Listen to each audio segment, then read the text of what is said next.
Tim? Yes. Debbie, I'm so glad you've come in today. I hear you just got back from your son's wedding. Yes, we did, and it was exciting. It wasn't here, was it? No, it was in Phoenix. Phoenix, Arizona. That's quite different. Where it was nice and warm. Nice and warm. How did you get around when you were out there? We had to rent a van from Wheelchair Getaways. Okay, so you had a wheelchair accessible van while you were out there. Yes.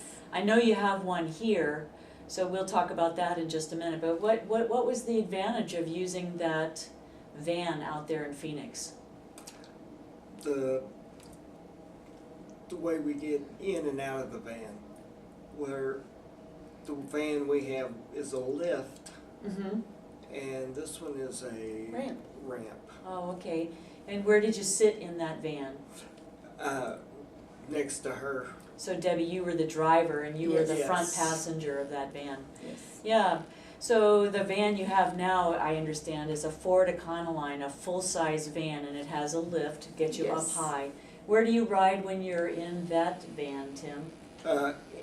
Behind her. Oh. So it's in the middle of the van. And do you have 4 securement points in that van?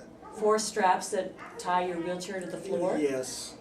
Okay. And it's not the best system in the world. It's not the best. Who installed that?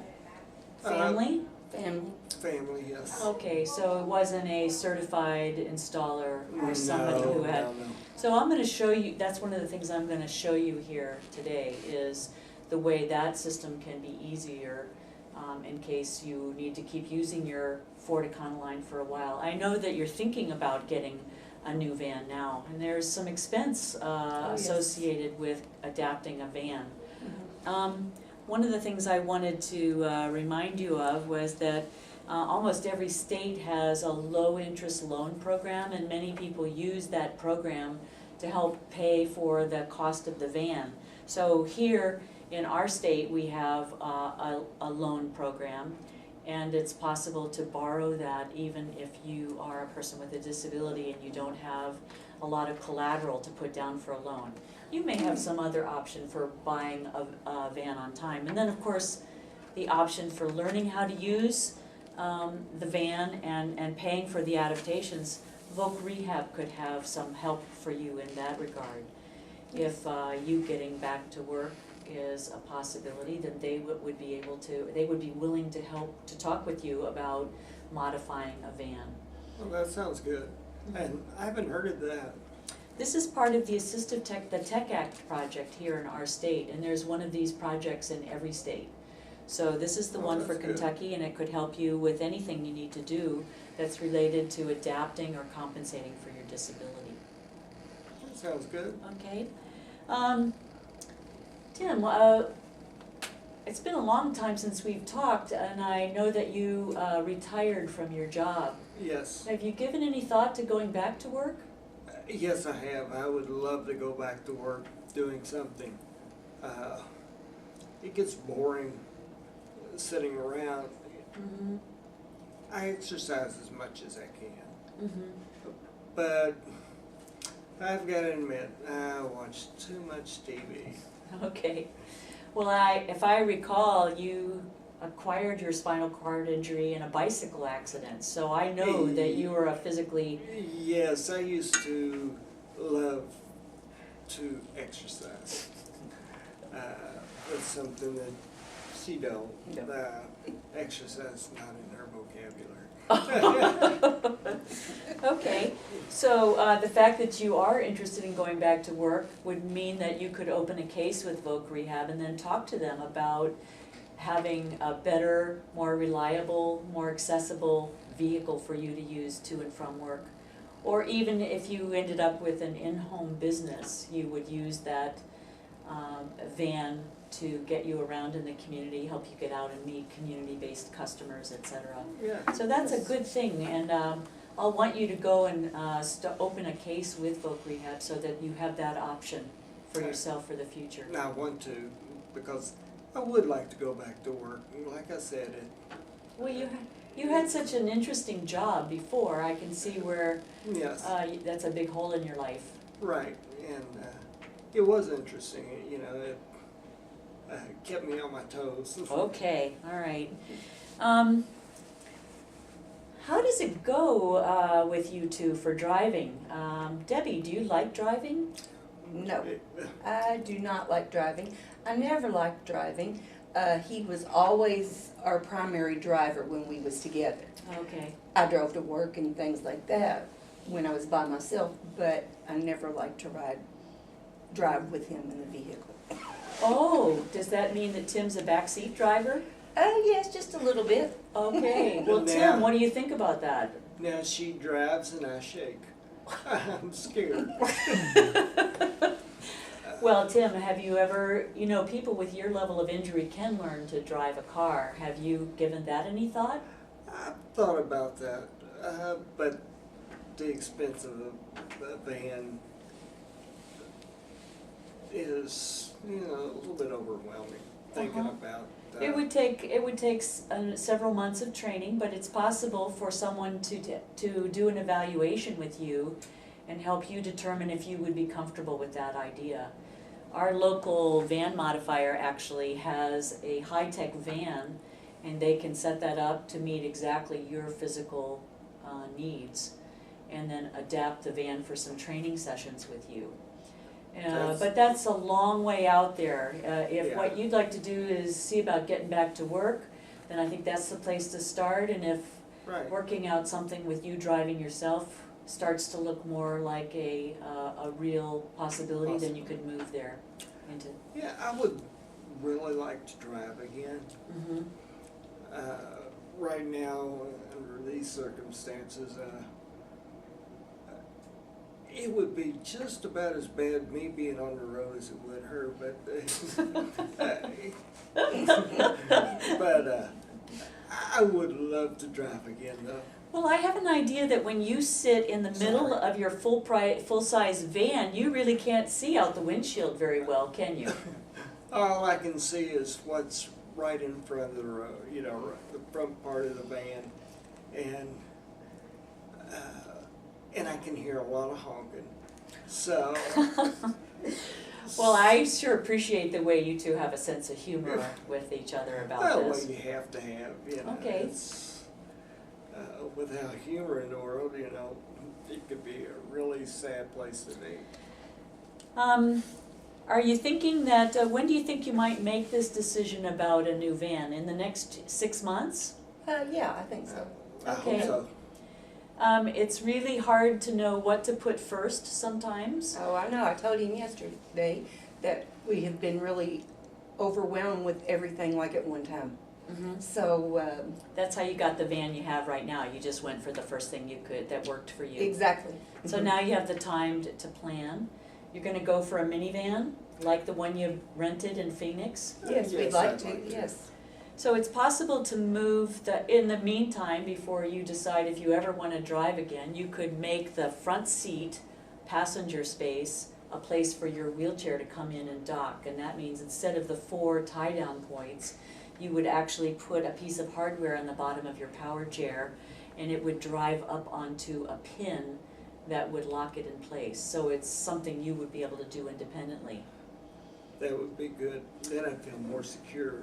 You would be more secure, and then they will modify the lap shoulder belt so that it comes across your shoulder and it goes down into a modified stalk for the end of the seatbelt fitting.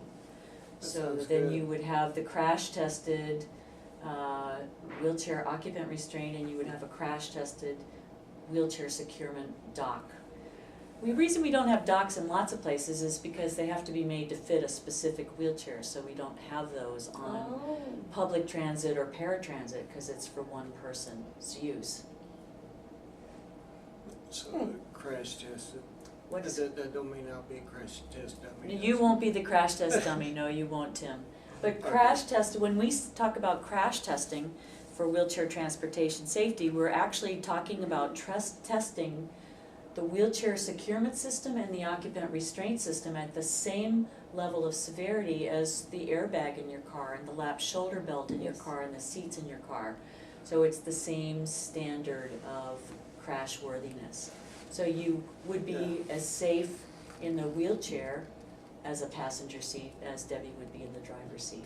Well, that's good, because right now It's not, it's not it's that not the safe. safest. I'd like to show you some videos about what can happen at that level of crash impact. So we'll take a break in just a minute and I'll bring up my computer and show you those. I also wanted to give you something that would help you with learning a little more. This is something that our project created. It's called the Ride Safe brochure.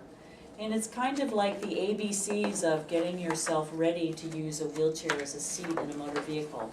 In fact, let me move this cup of coffee here. Here's a picture of a docking system, and that shows you the hardware that goes onto the bottom of the chair and how it goes. The pin that sticks down from the bottom of the wheelchair goes right into that V-shaped mechanism, and you're made up with that. Okay, And then it takes a simple switch to get out. This would be the ideal situation for placing the 4 wheelchair strap type tie downs in your current Ford Econoline van. So we'll talk about that and how maybe we should modify your van now so you can be safer. Okay? So these are easy to get. They're actually on the web in a downloadable version. So feel free to take that. And I also wanted to give you the business card for our local van modifier. I think it would be good to go and see what your van is worth, how long it will take them to find a van that would meet your needs, and just to get an idea about how much it might cost if you didn't have the help of Voc Rehab to make those modifications. You may decide you want to work on that by yourself. Okay, that Yeah. sounds great. Okay. Thinking about your Ford van, I want to show you a piece of equipment. I have a piece of, I don't know, Tim, you might know what this is called. I call it diamond plating, is it? Do you call it that? Sounds good to me, yeah. Does that sound good to you? Okay. This is a self-tensioning wheelchair securement bracket. And when you have a van and you've had the floor of the van modified to accept something like this, it's very easy to put this on. And it locks down and it is attached to the floor of the van so that it can withstand crash test or crash forces. There's a mechanism here that lets this come out, and you would bring this up and hook it onto the frame of the wheelchair. As soon as you let go of this, it self-tensions, and it's important for this belt to have the amount of tension on it that it needs. So it can withstand 20 Gs of you plus your 300-pound wheelchair. It will keep you anchored to the floor of the vehicle. There are lots of different types of end fittings, but this one ends up being the easiest to use in a public transportation situation. So this could go onto the 4 corners of your wheelchair in your Ford Econoline van. There are also other systems that work off of this track type system, and it's a different kind of a mounting platform that you would put in here. So some vehicles like school buses have whole lines of this so they can accommodate high school students or kindergartners or whatever the size of the wheelchair passenger, because you can move these to where they need to be. Yeah, that's something we need. Yeah. We need this. Okay. Well, all we have is You know, the other thing I noticed about your current wheelchair, Tim, is that you have 4 brackets on the side of your wheelchair. yes. But I know that when you got this wheelchair, it was probably labeled that they were for unoccupied travel only. In other words, I it was, wasn't aware of that. you didn't know that, they're probably the best thing for you to use right now. I Yes. mean, obviously, it hasn't turned out too badly. You're sitting here talking to me today. Yeah. But I did want to tell you about one other way that you could use to attach something like this securement hook to your wheelchair. And these are called webbing loops or quick straps. And actually they have a label on them that says that it's been crash tested according to the same crash test pulse that everything else in your car is. So when you take this nylon belt that's heavily reinforced with stitching and you anchor it around the front casters of your chair and the back casters of your chair by taking it through itself like this, what you get is a place that you can anchor onto the base of your wheelchair frame with this hook, and it's crash tested. as opposed to the straps that the securement, these little unoccupied securement hardware that you have on your chair now. So these aren't very expensive, they're only about $6 or $7 a piece, and it could be that I could help you get set up with some of these. It depends on whether you're ready to go ahead and make some changes to your Econoline van, or you're gonna move right ahead into that other newer car. I think we're gonna get another van. Okay. A newer one. The thing is, if you were traveling again, you might want to use this because you might want to have a set of 4 of these to take with you in case you needed to use public transportation, or in case you needed to rent a minivan that only had strap type tie downs. So I'll give you some information about where to find these. That's great. But, Let's take a little snap break here.